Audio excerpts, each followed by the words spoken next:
Selamat sore menjelang malam Kak Christine. Sebelumnya terima kasih banyak ya Kak telah membantu kami dalam mengerjakan tugas akhir melalui kegiatan wawancara ini Kak. Sebelum kegiatan wawancara dimulai, kami perkenalan dulu ya Kak ya. Di sini saya dari Risma Indriani, di situ ada Muhammad Irhasani dan ada Bahjatul Arifah. Sebelum kegiatan wawancara dimulai, kami sudah meminta izin terlebih dahulu ya Kak ya untuk merekam kegiatan wawancara ini ya Kak. Sudah. Ya, baik. Terima kasih ya Kak Christine ya sekali lagi ya. Untuk mempersingkat waktu, kami langsung mengajukan pertanyaan kepada Kak Christine aja ya Kak ya, mengenai profesi Kakak sebagai konselor saat ini Kak. Baik. Untuk pertanyaan yang pertama ya Kak ya. Yang pertama, bagaimana perjalanan pendidikan yang ditempuh Kak Christine sampai dengan menjalani profesi Kakak sebagai psikolog saat ini Kak? Oke, jadi pertama kali tentu mengambil S1 psikologi ya. Itu kalau saya nggak salah tahun 2011.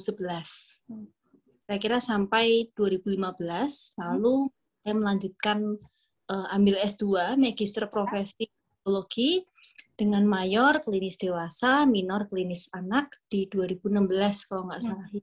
Dan selesai full itu 2020. Dan saya mengambil S1 dan S2 ini di universitas yang sama, yaitu Universitas Katolik Sugio Pranoto Semarang. Baik Kak, terima kasih atas jawabannya ya Kak ya. Kita lanjut pertanyaan kedua aja ya Kak, untuk membersihkan waktu. Iya, baik. Pertanyaan yang kedua, sebelumnya Kak Christine menjalani psikolog spesialis di bidang apa ya Kak? Kalau boleh tahu, kalau kami boleh tahu. Oke, jadi memang kan mengambilnya adalah mayornya klinis dewasa, minornya klinis anak. Tapi saya sendiri lebih berfokus kepada permasalahan-permasalahan yang berkaitan dengan relationship. Jadi relationship terhadap di keluarga, relationship ke pasangan, lalu kepada pernikahan. Selain itu juga saya banyak handle kasus-kasus yang berkaitan dengan gangguan mood, berkaitan dengan relasi interpersonal, gangguan kepribadian juga ada, tapi beberapa aja. Jadi lebih ke gangguan mental lainnya dan sebagainya. Baik Kak, terima kasih ya Kak Christine atas jawabannya. Baik, kita lanjut ke pertanyaan ketiga ya Kak. Sebagai psikolog yang profesional, adakah menurut Kakak kasus yang pernah ditangani oleh Kakak yang paling terkesan menurut Kak Christine? Oke. Tiap kasus bagi aku berkesan sih. Iya, semuanya ya Kak? Iya, bingung kalau tanya kan mana, karena ya bagi aku setiap perjalanan klienku berkesan. Semuanya berkesan ya Kak? Jadi ketika mereka datang, banyak yang nangis-nangis, nggak ada insight sama sekali, tahu dirinya bermasalah tapi nggak tahu harus ngapain. Lalu dalam perjalanan saya, mereka akhirnya menemukan, oh aku perlu melakukan A, B, C dengan diriku, maafkan diriku, aku perlu begini dan begitu. Jadi setiap perjalanan klien berkesan buat aku. Wah, benar banget Kak. Pokoknya semua klien yang sudah ditangani oleh kita itu sangat berkesan ya Kak. Semuanya. Iya. Oke, kita lanjut untuk pertanyaan yang keempat ya Kak. Oke, terima kasih untuk jawabannya ya Kak yang tadi ya Kak. Oke, dalam menjalani profesi Kak Christine sebagai psikolog, kode etik apa saja Kak yang harus dijalankan oleh Kakak sebagai psikolog yang profesional Kak? Oke, jadi yang pertama pastinya informasi tentang klien tidak dibocorkan ke publik. Kalau saya mau bertukar dengan sejawat pun itu menggunakan nama inisial. Jadi ketika berkonsultasi saya tidak menggunakan data yang asli walaupun kejadiannya asli. Itu yang pertama. Yang kedua, dalam sesi dengan klien, saya menginformasikan inform consent-nya untuk mereka tanda tangan. Bahwa mereka melakukan sesi bersama dengan saya itu berdasarkan kerelaan hati ya, bukan dengan keterpaksaan. Lalu apapun yang kita bicarakan adalah sifatnya rahasia, itu saya informasikan. Bahkan saya juga informasi kalau dibutuhkan sesi tambahan, namun klien tidak bersedia, itu juga tidak masalah untuk saya. Itu sih yang. Jadi yang ketiga adalah tidak memberikan diagnosa. Memang tujuan bukan mencari diagnosa, tetapi kan mengembangkan kemampuan klien, keberdayaan klien. Baik, Kak. Terima kasih untuk jawabannya ya, Kak ya. Kita lanjut untuk pertanyaan selanjutnya ya, Kak ya. Menurut Kakak, pelanggaran yang paling berat itu apa ya, Kak? Terus sanksi yang diberi itu seperti apa ya, Kak? Oke, jadi kalau terkait pelanggaran, yang menurut aku lumayan viral ya di sosial media. Iya. Ketika seseorang yang tidak berkompetensi atau belum memiliki kompetensi psikolog, tetapi melakukan hal-hal psikoterapi yang seharusnya dilakukan oleh psikolog. Itu sempat viral di beberapa saat lalu ya di Instagram. Namun saya kurang mengetahui apakah ada tindakan tertentu dari Himpunan Psikologi Indonesia ataupun IPK, karena sepertinya oknum-oknum tertentu seperti ini kan belum tentu terdaftar ya di dalam HIPSI dan di dalam IPK. Oleh karena itu, setahu saya kan ada undang-undang terkait dengan praktek psikologi yang sedang digodok, dimasak di DPR ya. Terkait. Lalu apalagi ya, di TikTok ya, saya banyak di-tag orang open curhat harga 100.000. Di Shopee ya, Kak? Via Shopee. Itu saya banyak di-tag, tapi saya nggak kasih komentar karena jujur saya nggak tahu harus komentar gimana. Bahaya ya kalau kita open jasa yang kita nggak qualified, nggak bisa. Nanti itu kan orang cerita tuh membuka luka ya. Iya, betul banget, Kak. Membuka tapi nggak bisa nutup, guys. Iya. Makasih banyak ya, Kak, untuk jawabannya, Kak. Oke, kita ke pertanyaannya selanjutnya ya, Kak. Di sini, dalam menjalani profesi kakak sebagai psikolog, apakah ada kesalahpahaman dari masyarakat awam tentang profesi Kak Christine sebagai psikolog yang profesional? Oke, ada. Seringkali saya dikira dokter ya. Itu banyak masih masyarakat awam yang belum bisa membedakan antara profesi psikolog dengan psikiater. Sehingga beberapa kali harus memberikan edukasi bahwa psikiater dan psikolog itu lapangan kerjanya memang mirip, tetapi berbeda dalam melakukan tindakan dan assessment-nya. Itu sih. Lalu menurut Kak Christine, solusi untuk mengatasi kesalahpahaman masyarakat awam tentang profesi kakak sebagai psikolog itu seperti apa, Kak? Menurut Kak Christine? Psikoedukasi. Edukasi, ya? Terus gitu ya, mungkin lewat posting Instagram, lewat video TikTok, lewat story, bahwa psikolog dan psikiater itu ranahnya berbeda. Tidak jarang saya juga membenarkan cara panggil. Saya lebih suka dipanggil Kak, Mbak, Ibu dibandingkan Dok, karena saya tidak memiliki gelar dokter. Benar banget. Itu sih yang saya lakukan, merevisi seperti itu. Oke, baik Kak. Selama ini Kakak menjalani profesi Kakak sebagai konselor, apa sih Kak suka dan duka dalam menjalani profesi Kakak sebagai psikolog? Maaf Kak, psikolog. Ya. Suka banyak ya, maksudnya kita bisa melihat klien itu berkembang, itu merupakan satu sukacita tersendiri melihat mereka bertumbuh dan berkembang. Dukanya apa ya? Mungkin lebih ke saya sendiri yang kurang bisa mengatur waktu dengan baik. Jadi bukan berduka karena profesinya, cuman lebih dari time management diri yang terkadang jadi agak-agak me time-nya kurang, self care-nya kurang. Tapi bukan cuman sayanya aja yang terkadang.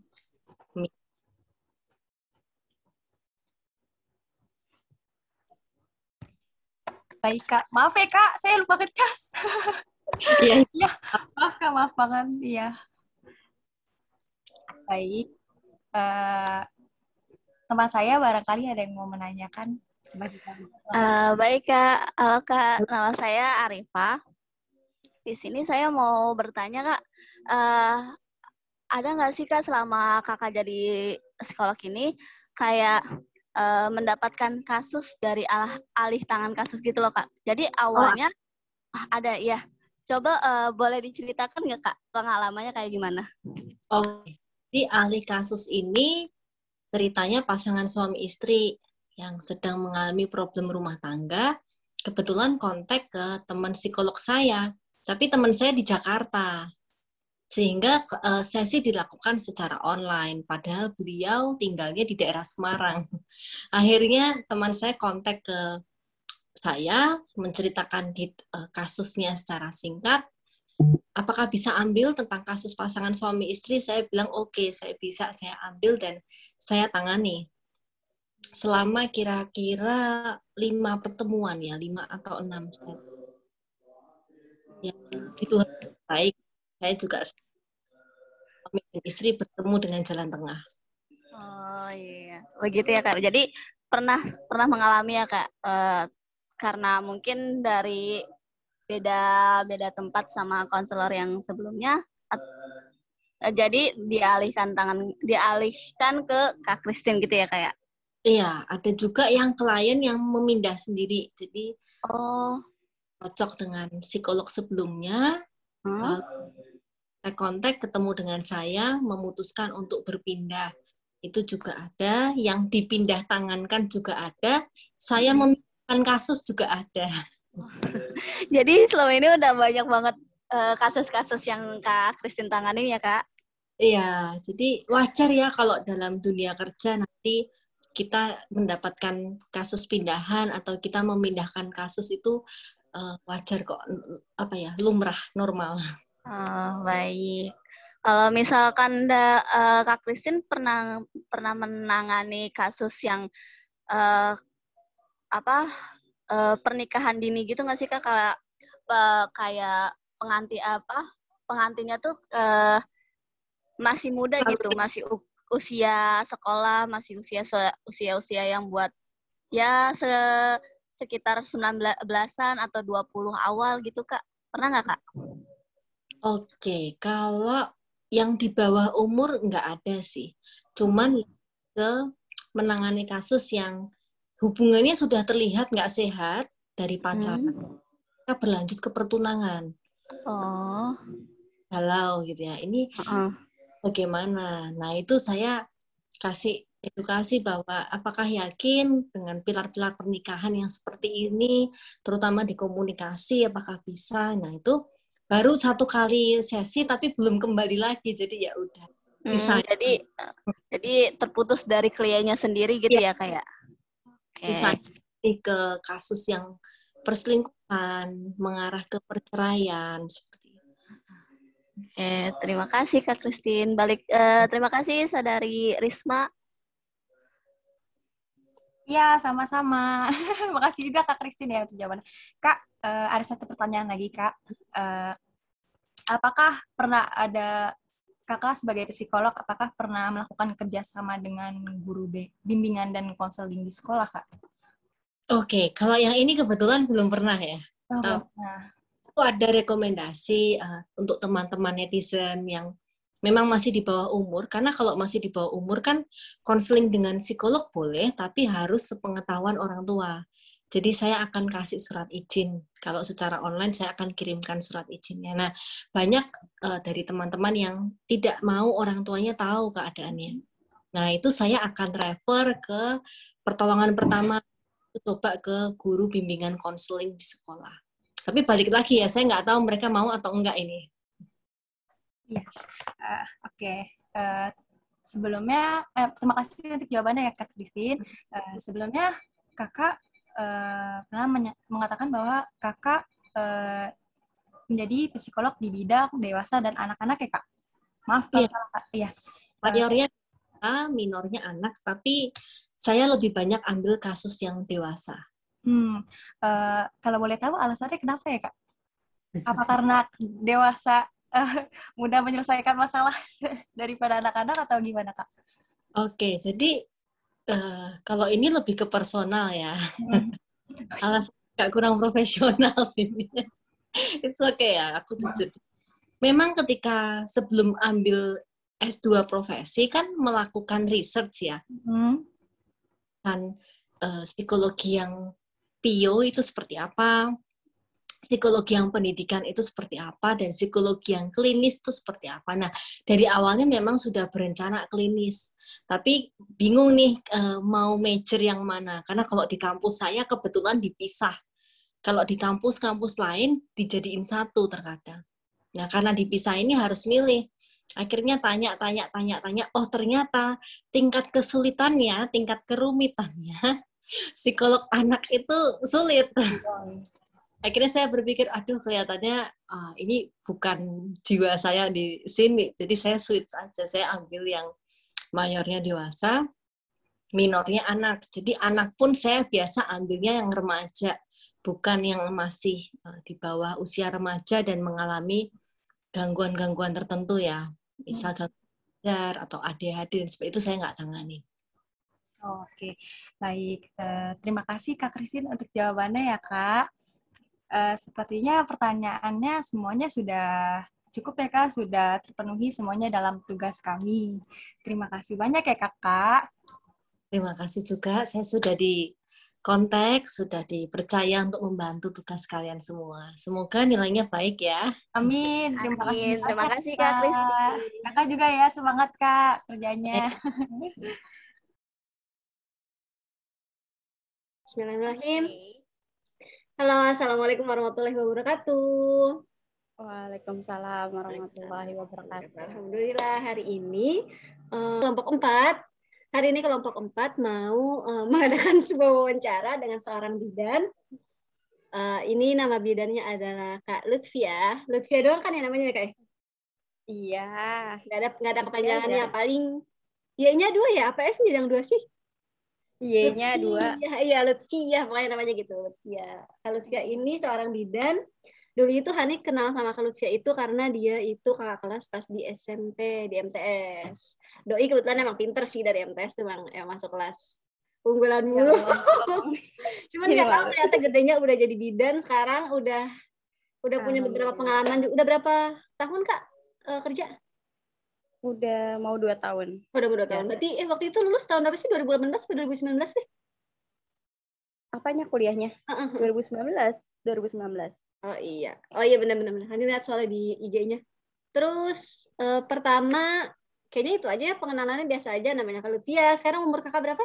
Harus gak sih ditanya umur? Aduh, jadi malu. Lihat dari muka aja.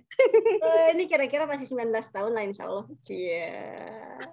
Padahal otak gue gak kayak gitu sih mikirnya. Kak Fia ini 22 ya? 22 ada 3? Mau 23. Mau 23.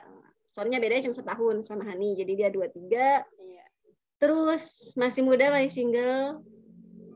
Insya Allah jadi calon ibu yang baik.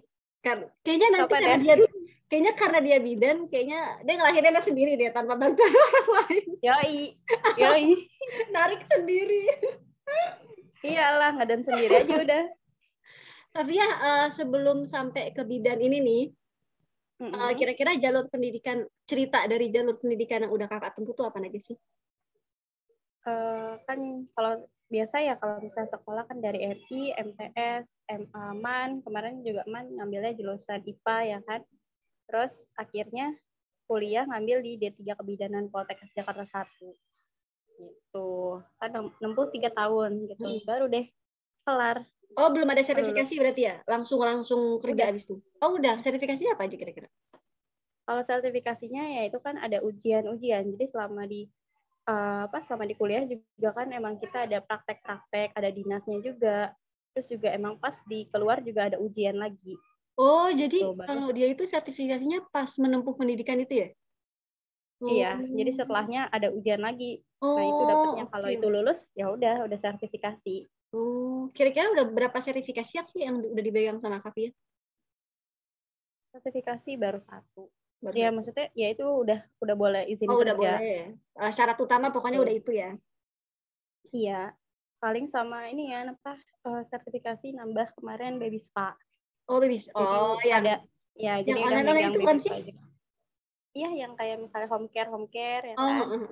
ya Nah, benar-benar. itu tambah-tambahan lah. Iya sih benar. Di luar gaji pokok ya jadinya. Ya, benar. Karena kan ya buat keterampilan tambahan juga. Iya sih benar-benar. Tuh. Nah, Kavia tuh tugas selama lagi kerja jadi bidan kan ya? Di mana kerjanya Kavia? Di klinik bersalin di daerah Pondok Cabe. Nah, itu Kavia tuh ngerangkep apa aja sih kerja di sana? Pokoknya kalau di sini tuh kerjanya ya itu paling kayak ketemu ibu hamil, terus ketemu imunisasi, ibu bersalin, KB, paling kayak gitu. Oh, tuh semua yang ngurusin Kavia? Iya. Iya semuanya. Turun terjun semuanya. Sampai suntik-suntik imun juga kayak gitu? Iya, Oh. kita semua. Oh, kirain Lahiran persalinan kita doang. semua. Enggak. Oh, enggak. Jadi semuanya. Oh. Pokoknya dari hamil sampai lahiran, sampai anak imunisasi, sampai emaknya KB, ya udah. Oh, gitu. Tapi ada gak sih pasien yang dia tuh dari hamil sampai dia benar-benar sepaket udah ini nama Kavia? Oh, ada. Apa emang kayak gitu programnya atau gimana? Ya kalau misalnya kontrol kan biasa kan di sini kita bidan juga ada banyak juga kan. Jadi nggak selalu ketemu sama aku, bisa ketemu sama teman-teman aku. Oh, oke. Gitu. Tapi ada kok emang dari awal hamil sampai lahiran ketemu sama kita aja ada. Namanya kerja di sini. Di sini kan kerja udah 2 tahun kan. Jadinya ya pasti udah ada lah kayak gitu. Pertanyaan selanjutnya adalah pertanyaan kayak ujian. Tapi ya kan gini nih, kalau dari kan Hani jurusan BK nih. Kalau di BK itu ada beberapa persepsi masyarakat itu yang masih awam banget tentang BK. Kayak contoh, jadi guru BK tuh nggak harus nempuh pendidikan kok, bisa siapa aja karena kan cuma ngurusin anak-anak. Ada masyarakat awam yang masih berpikir kayak gitu. Nah, kalau dalam segi profesi kakak, bidan, ada kira-kira pemikiran awam apa sih yang bikin pemikiran masyarakat tuh kayak annoying banget gitu, padahal nggak kayak gitu. Sebenarnya lebih kayak dipikir masyarakat kayak ini bidan tuh bisa ngobatin semua penyakit sama dikira kayak dokter. Oh, oke. Jadi ya, jadi kan sebenarnya kalau kita pendidikan aja kan maksudnya belajarnya ya udah kita belajar persalinan, kehamilan gitu, imunisasi, KB gitu. Nggak ada tuh maksudnya penyakit yang di luar tuh kayak cuma sedikit-sedikit selintas aja gitu. Tapi banyak orang awam yang anggap kita itu bisa semuanya kayak dokter. Oh, itu kayak tapi kalau Hani sendiri sih sama beberapa dengar-dengar masyarakat itu mikirnya tuh selalu bidan itu sama dokter kayaknya lebih bagusan dokter salin. Maksudnya orang-orang tuh masih berpikir bahwasanya bidan itu di bawah derajat dokter, bener gak sih dokter persalinan gitu? Sebenarnya kita kayak ibarat kata ya kayak orang kerja bareng aja sih. Jadi sebenarnya kalau emang sebenarnya konsulen kita emang pasti ke dokter kandungan. Gitu. Emang sebenarnya kayak derajatnya ke dokter kandungan dulu. Gitu. Tapi selama masih dalam batas normal, kalau sesuai protapnya kita masih bisa. Selama itu masih normal-normal aja. Tapi kalau misalnya kayak lahiran sesar gitu. Nah, itu baru ditanganin sama dokter kandungan. Gitu. Oh, jadi bidan nggak nanganin sesar ya? Enggak. Jadi ada batas-batasannya. Kalaupun misalnya bidan masuk ke ruang operasi pun biasanya cuma hanya asisten dari dokter itu. Itu kalau di rumah sakit itu ya? Iya. Oh, jadi kayak gitu. Nah, dikira tuh bidan tuh pada basicnya sebenarnya sama apa sih derajatnya, tapi kan kalau bidan kan nggak pernah, emang bener sih nggak pernah ngurusin sesar ya bidan ya? Normal kan memang rata-rata? Normal terus. Kalau seandainya ada pasien nih yang dia ternyata harus sesar karena posisinya sungsang dan lain-lain, itu ada referralnya berarti? Ada. Jadinya kita kan pasti ada kerjasama. Jadinya ya udah pasti kita akan ngubungin dokter yang biasa kita udah kerjasama. Tapi kira-kira ketika mengajukan referral itu dari pasiennya tuh boleh nolak atau harus terima? Atau misalnya dia kayak, oh dok, kalau misalnya saya harus ke rumah sakit, ya saya butuh rumah sakit ini aja deh, nggak bisa dari referensi bidan, itu bisa nggak sih kayak gitu? Enggak, kalau kita di sini kita kan pasti kerjasama nggak sama di satu rumah sakit aja kan. Kita tuh kerjasama pasti ada di beberapa rumah sakit. Jadi paling kita pun mau rekomendasikan pun antara itu. Tapi balik lagi kita pasti hubungin dokternya dulu, dokter mana yang siap Itu biasanya pasien pun lebih setujunya sama daripada dia nunggu lama, mereka pasti kayak ya udah dokter yang siap aja. Gitu. Iya sih benar sih kalau dalam keadaan kayak gitu ya. Kalau mau milih juga mikir-mikir ya. Bener. Tapi ya kan udah punya pengalaman nih 2 tahun jadi seorang bidan nih. Pasti udah banyak banget bantuin pasien-pasien brojol kan. Alhamdulillah udah. Banyak ya insya Allah ya. Terus kira-kira dari sekian banyak kasus yang udah Kavia tanganin, kasus apa sih yang paling menarik yang Kavia tuh sampai sekarang tuh masih inget sama kasus-kasus itu gitu? Kasus yang aneh-aneh tuh pernah sih kejadian. Jadi pernah kan emang lagi ada yang mau bersalin kan. Terus Kavia dia digedein dikit suaranya boleh. Jadi kan waktu itu dia ada yang mau bersalin kan. Nah, terus habis itu dia izin ke kamar mandi. Ceritanya katanya mau pipis, ya kan? Ya udah dong diizinin. Gitu. Akhirnya dia masuk ke kamar mandi bareng suaminya. Terus habis itu kok lama aku tungguin nih di depan gitu, kok lama gitu kan, sampai dipanggil-panggil ternyata dia udah ngeden-ngeden di dalam kamar mandi. Ya kan? Terus akhirnya ya udah kita yang di luar panik dong karena itu kamar mandi kecil. Gitu kan, udah ya. Itu cuma kamar mandi 2x1. Ya kan, 2x1 meter. Terus habis itu iya, dia gitu berdua kan, gitu lagi ngeden-ngeden gitu. Nah, akhirnya aku ngedobrak, aku masuk ke dalam. Pas aku ngeliat itu emang kepala bayi udah keluar. Dan emang udah muka biru gitu kan bayinya. Karena udah ada lilitan tali pusat juga. Akhirnya aku awalnya mau bantu nolong di situ, cuma kan nggak memungkinkan kan tempatnya. Akhirnya untungnya toilet sama kamar bersalinnya nggak jauh, dekat. Akhirnya kita ngangkat ibunya semua. Habis itu kita taruh di ruang bersalin. Habis itu ya udah kita bantu lahiran sesuai dengan protap yang ada. Dan pas lahir bayinya nggak nangis kan saat itu. Jadi aku fokus ke ibunya. Dan aku kan ada partner aku nih, ya kan. Dan alhamdulillahnya emang bidan senior aku lagi turun juga. Jadinya ya udah mereka ngurusin bayi yang biar nangis dulu, aku ngurusin ibunya. Gitu. Itu jadi buat pelajaran aku banget sih emang. Jadi kayak harus dilihatin nih pasiennya gitu kan. Kadang di sini juga beberapa kali, bahkan maksudnya kan Pondok Cabe nggak terlalu jauh dari inian ya, nggak terlalu desa banget lah. Gitu. Nah, kadang ada kok beberapa kasus ada lahiran di rumah, dan itu kita dipanggil untuk ke rumah. Harus sana gitu? Gitu. Tapi ya, kita nolong lahiran di kamarnya, kita jahit di kamarnya, tuh macam-macam. Kalau kayak gitu paling itu sih. Ribet gak sih sama bidannya, kayak harus bawa lah, terus harus mastiin semuanya higienis dan lain-lain? Bukan ribet ya? Iya emang ribet. Pokoknya datang tiba-tiba ya udah. Masalah kasus yang tadi yang pertama, bukannya ketika kalau orang lahir, kalau yang Hani dengar ya dari kakak-kakak yang udah lahiran, itu mereka kalau seandainya udah pengen keluar, bukannya berasa ya dari vaginanya udah berasa ke bawah gitu, palanya bukannya berasa ya? Iya, berasa. Tapi kan itu masih pembukaannya masih jauh. Jadi tiba-tiba keluar kayak kita boleh. Karena emang posisi juga udah anak ketiga kalau nggak salah. Jadi kan pasti lebih cepat. Jadi posisinya sebenarnya pas dicek itu masih pembukaan awal, tapi ternyata pas di sana udah inian. Lucunya suaminya nggak teriak-teriak apa gimana sih? Nggak tahu. Aku juga kayaknya agak pendiam deh suaminya.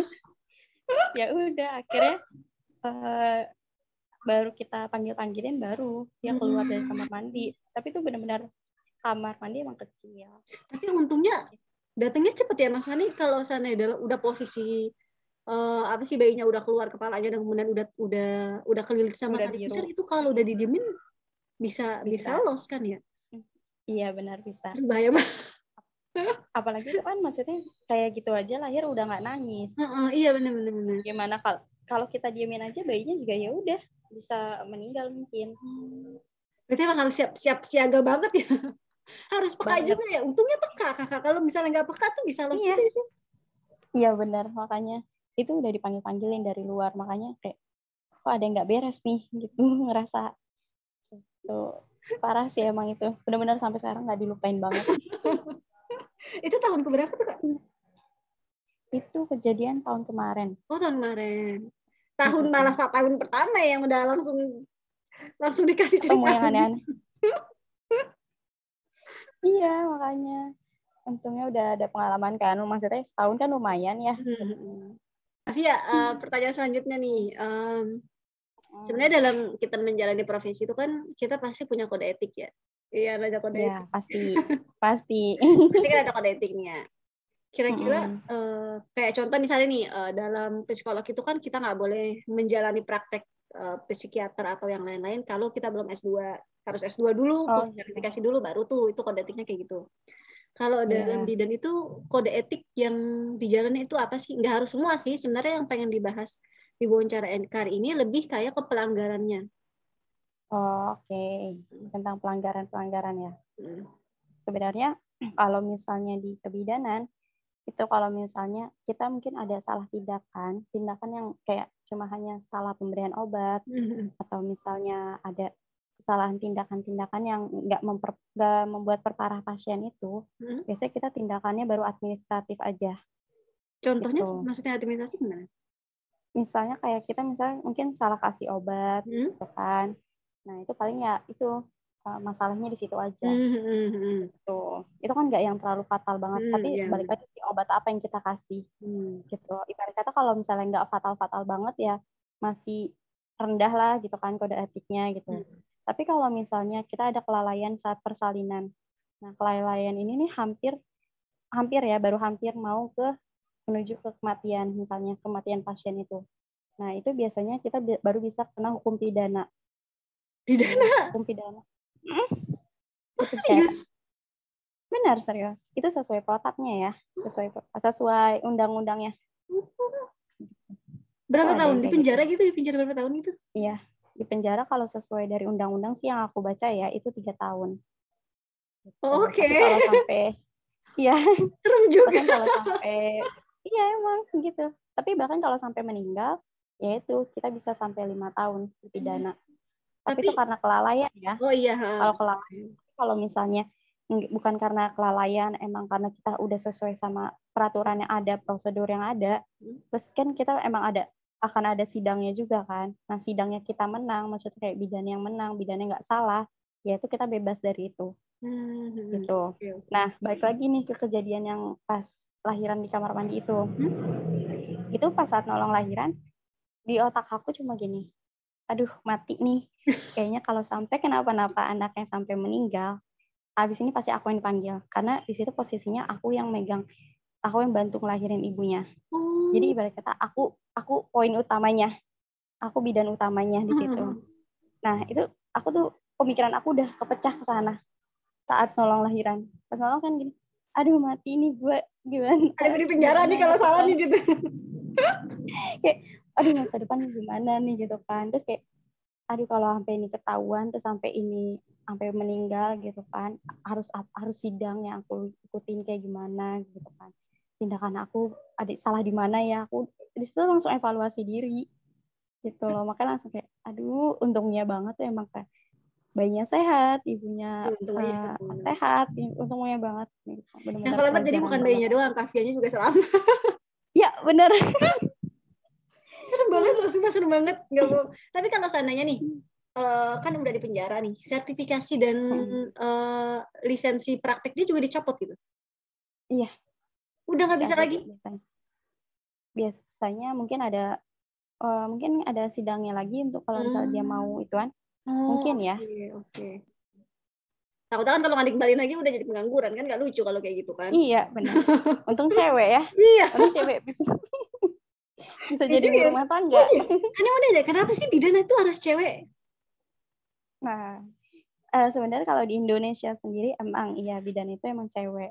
Gitu karena kan entah ya udah dari zaman dulu tuh bidan yang namanya bidan tuh pasti cewek semua. Karena mungkin yang ngerti perasaan, yang ngerasain gitu kan, yang lebih tulus ya si cewek itu gitu kan. Cuma kalau di luar negeri sebenarnya kalau bidan itu ada loh cowok. Gitu. Berarti mungkin tapi kalau kita kan dokter kandungan aja. Iya, mungkin di sini cowoknya kurang berperasa keibuan kali ya. Kalau di sana mungkin secara gitu dari segi pemikiran cowok-cowok sini tuh masih agak patriarki gitu, nggak kayak cowok-cowok sana kan beda kali ya. Iya, mungkin bisa jadi. Kalau kan kakak nih contoh amit-amit ya, contoh ketika kakak benar ngelakuin sebuah kesalahan, kemudian kakak yang dapat konsekuensinya sebagai bidan utama kan, yang dapat konsekuensi kan bidan utama ya? Semuanya sebenarnya. Oh semuanya, Kan, baru mau nanya semuanya atau gimana? Semuanya kena.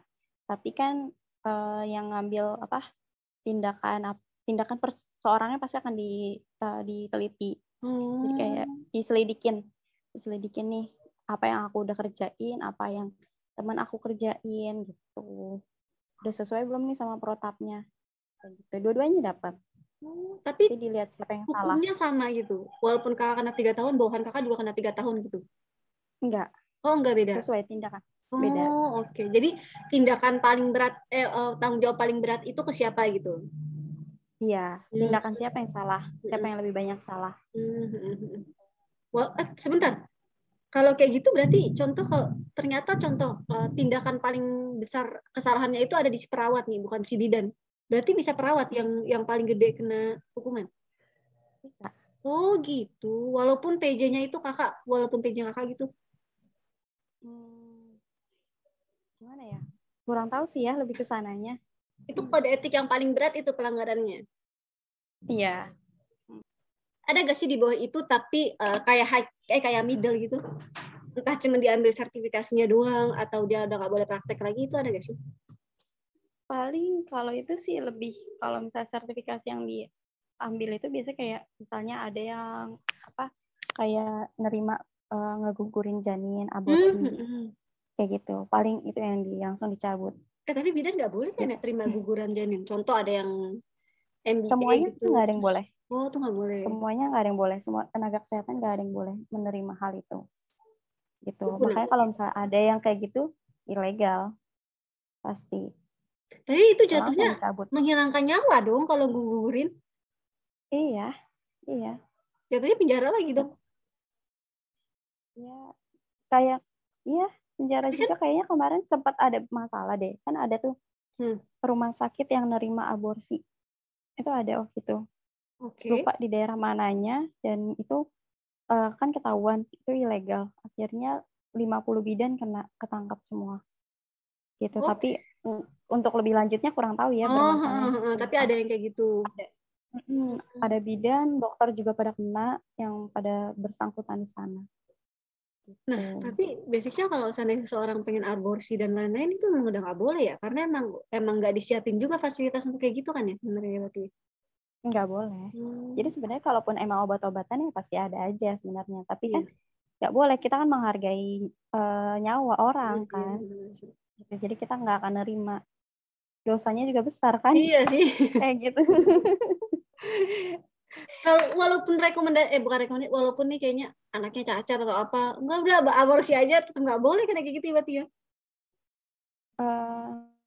Enggak, kalau cacat di anak enggak, tapi kalau misalnya ibunya ada masalah medis, misalnya kayak kalau ibunya dipertahanin kehamilannya, mungkin malah nyawa ibunya, itu baru boleh. Tapi itu juga keputusan dokter, bukan keputusan bidan.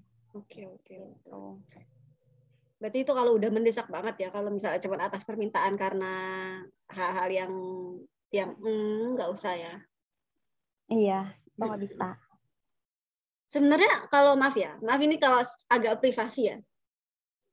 Sebenarnya tuh gaji bidan itu termasuk kecil gak sih untuk sekarang yang seharusnya gitu, seharusnya kecil. Oh, termasuk kecil. Serius? Nggak sesuai sama pendidikannya. Apalagi kayak yang di tempat-tempat aku kayak klinik-klinik bersalin biasa kecil. Dan pemerintah tuh masih belum ngasih ini ya, belum ngasih apa sih namanya, jaminan buat bidan-bidan itu sendiri ya? Belum. Jadi kan kalau misalnya kita kan berarti kan kerja di tempat orang kan. Nah ya itu berarti kan yang ngatur gaji ya dari orang itu sendiri, bukan dari kayak kalau perusahaan kan dia sesuai sama UMR ya kan. Nah ini kan enggak. Tapi bidan bisa jadi PNS kan ya? Iya. Bisa. Oh, bisa. Nah, kan itu. Sebentar, kalau jadi PNS paling jadi asisten dokter ya dia ya? Enggak juga kok, kan ada juga yang di puskesmas. Oh. Puskesmas itu bidan masih kita megang sendiri. Oh, oke. Dari puskesmas baru, kalau dari rumah sakit baru cuman jadi asisten gitu. Iya, benar. Oh, oke. Aisyah, paham. Seru banget nih. Paling seru ngomongin kasus sih sebenarnya, emang kasus tuh paling seru deh. Iya. Ini seru banget loh. Soalnya emang depan gibah. BTW ini Hani hasil wawancara kan bakal dimasukin bakal dikumpulinnya kan di YouTube. Ini yang lihat YouTube pengen jadi bidan agak pikir-pikir 10 kali kayaknya. Enggak dong. Seru juga loh. Seru juga loh, pahalanya banyak loh. Iya benar, pahalanya banyak banget. Lagi apalagi kalau itu anak yang diakhirin ternyata anak ini kan anak baik-baik, anak soleh, anak soleha. Iya. Gitu. Udah gitu kan emang sebenarnya kaki bidan adanya kayak di tengah-tengah antara kanan surga, kiri neraka. Iya benar. Nah gitu. Justru malah itu yang susah ya, karena berada di tengah-tengah itu. Susah sih, tapi kan kalau misalnya ya kita nimbun pahalanya ya udah. Berarti kan buat nanti gitu. Namanya ngebantu orang. Ya kan? Emang dibiarin ngalir aja, emang bukan niat. Apa gimana? Sebenarnya ngikut alur dari orang tua sih. Oh, gitu. Tapi untungnya jadi pas emang nggak tertekan tapi ya, nggak tertekan. Alhamdulillah enggak. Untungnya otaknya nyampe. Oke.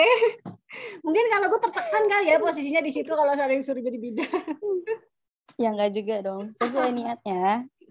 Niatnya baik pasti ntar dipermudah. Oh iya. Aduh. Keren. Gimana nih, keren banget nih sumpah. Pengennya sih lanjut lagi, tapi sebenarnya kan udah nggak ada pertanyaan, udah nggak bingung lagi sih sebenarnya masalah bidan ini. Dan lebih tepatnya malah lebih pengen ngehargain bidan sih kalau ternyata seberat itu konsekuensinya dan dengan imbalan yang nggak seberapa justru malah bikin kita. Hani juga baru sadar loh, ternyata kayak gitu ya. Iya. Kita mau udah mikirnya emang mungkin di sini gajinya nggak seberapa, tapi insya Allah gaji di ininya di akhiratnya.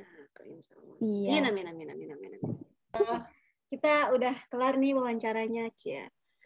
Ini wawancara cukup edukatif banget buat teman-teman yang lain, buat orang-orang yang nonton nanti. Semoga jadi inspirasi orang-orang dari Kafia sendiri, jadi bisa jadi dapat pahala lagi lebih banyak. Amin ya Allah. Terima kasih banyak Kafia, semoga semakin keren, semakin sukses terus Kafia jalanin jadi bidannya, semakin banyak pahalanya. Amin. Terima kasih. Ya, Wassalamualaikum warahmatullahi wabarakatuh. Waalaikumsalam warahmatullahi wabarakatuh.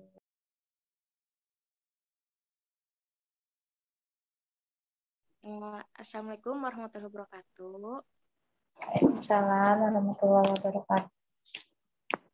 Sebelumnya terima kasih Kakak udah bersedia untuk diwawancara pada malam hari ini. Sebelumnya untuk biodata Kakak udah dikirim ke WA ya Kak? Langsung aja ke pertanyaan. Boleh nggak Kakak ceritain perjalanan Kakak sampai detik ini gitu? Sampai profesi Kakak yang sekarang. Perjalanan apa nih? Perjalanan pendidikan mungkin. Pendidikan ya pasti pendidikannya sama ya, maksudnya pendidikan wajib dari TK, SD, SMP, SMA ya alhamdulillahnya semuanya negeri gitu. Sampai kuliah pun alhamdulillah juga dapat negeri di Poltekkes Jakarta 1 jurusan kebidanan. Kalau untuk belum lanjut S1 ataupun D4 profesi, ya mungkin soon akan dilanjut. Oh ya, amin. Mudah-mudahan segera ya, Kak. Iya. Oke, lanjut ke pertanyaan selanjutnya ya, Kak.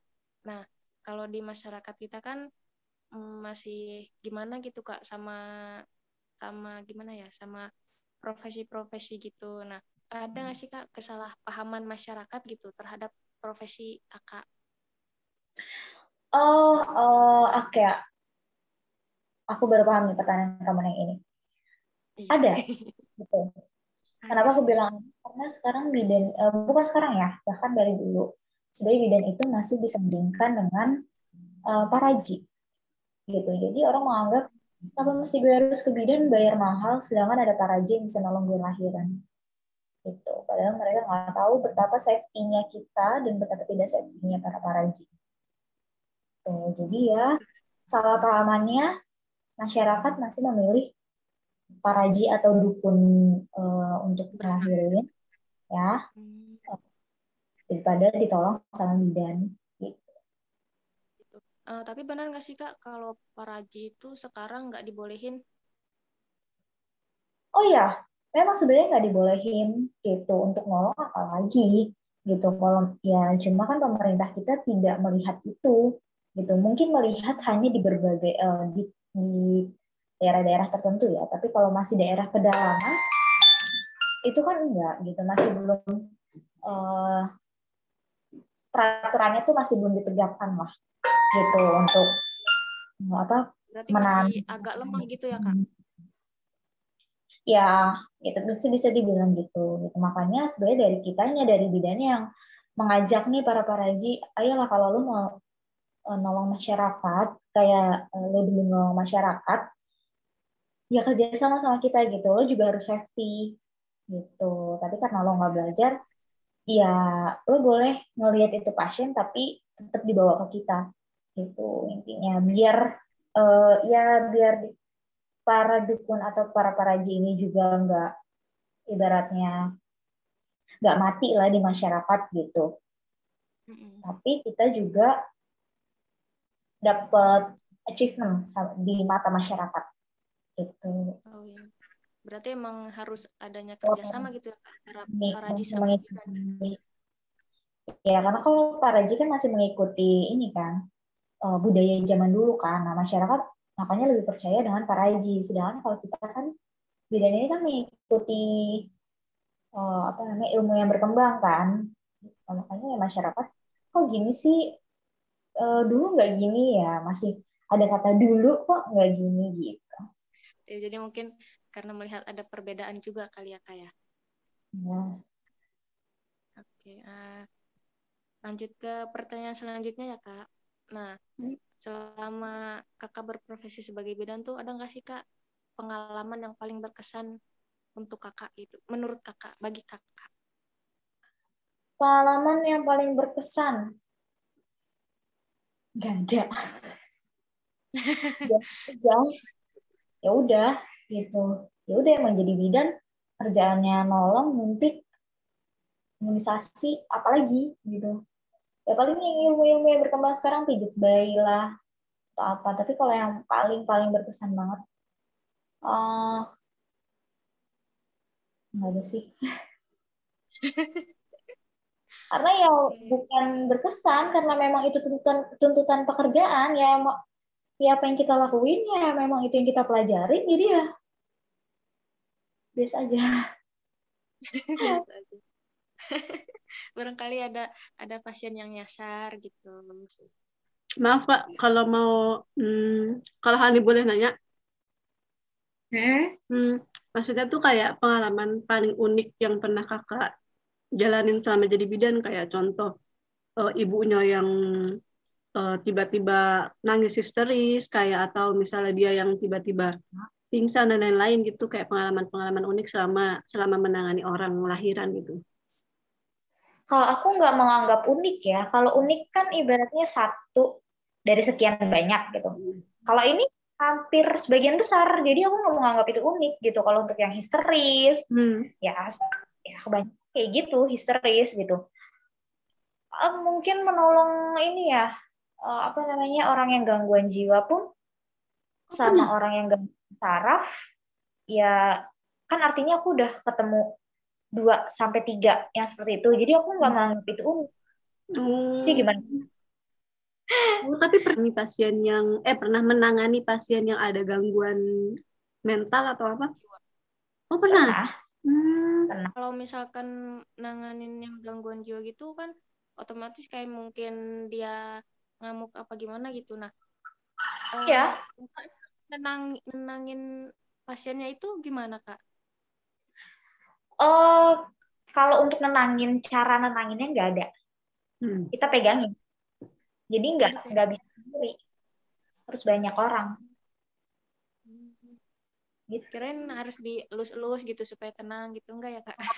Nggak akan respon dia dengan elus itu, dia nggak akan respon. Gitu. dia udah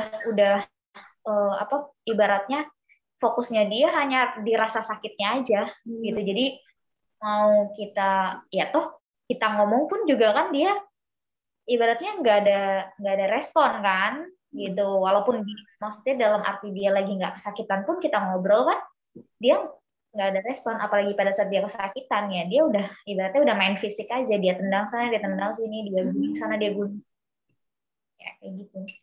Jadi mau lebih lagi baik didiemin aja gitu ya Kak, dipegangin. Iya, bukan didiemin, kita pegangin gitu. Oke, Hani. Lanjut ke orang-orang yang punya gangguan mental atau jiwa itu dilayaninnya justru malah sama dokter tertentu. Aku kira kayak gitu.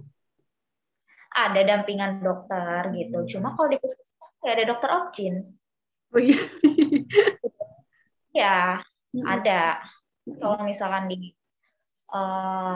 puskesmas kemarin kan nggak ada. Oke. Terima kasih ya Kak jawabannya. Teteh dilanjut boleh Teh? Baik. Lanjut ke pertanyaan selanjutnya ya Kak. Ada nggak sih susah senang menurut Kakak gitu dalam profesi Kakak itu seperti apa yang pernah Kakak alami gitu? Susah senangnya. Susah senangnya. Senangnya dulu ya. Senangnya ya karena aku bisa nolong ibu dan bayi sampai saat ini alhamdulillah semuanya selamat, dan aku sih berharapnya nggak ada kesalahan karena hal pribadi gitu atau kecerobohan pribadi gitu untuk kedepannya. Kalau untuk susahnya bidan itu nggak ada yang gajinya gede cenah. Kita nolong bawa tapi itu kecil gitu. Susahnya di situ sih. Nggak sebanding lah dengan apa yang kita sama apa yang kita keluarkan gitu ya Kak, effortnya gitu, usahanya. Ya. Berarti hampir mirip kayak guru ya Kak. Ya, apalagi guru-guru yang honorer ya gitulah. Cuma kalau guru kan tidak bermain dengan nyawa gitu, tapi bermain dengan masa depan siswanya atau seseorang gitu. Kalau kan bermainnya dengan nyawa, hitungan detik, hitungan jam gitu. Jadi beresiko gitu juga gitu sebenarnya. Wah.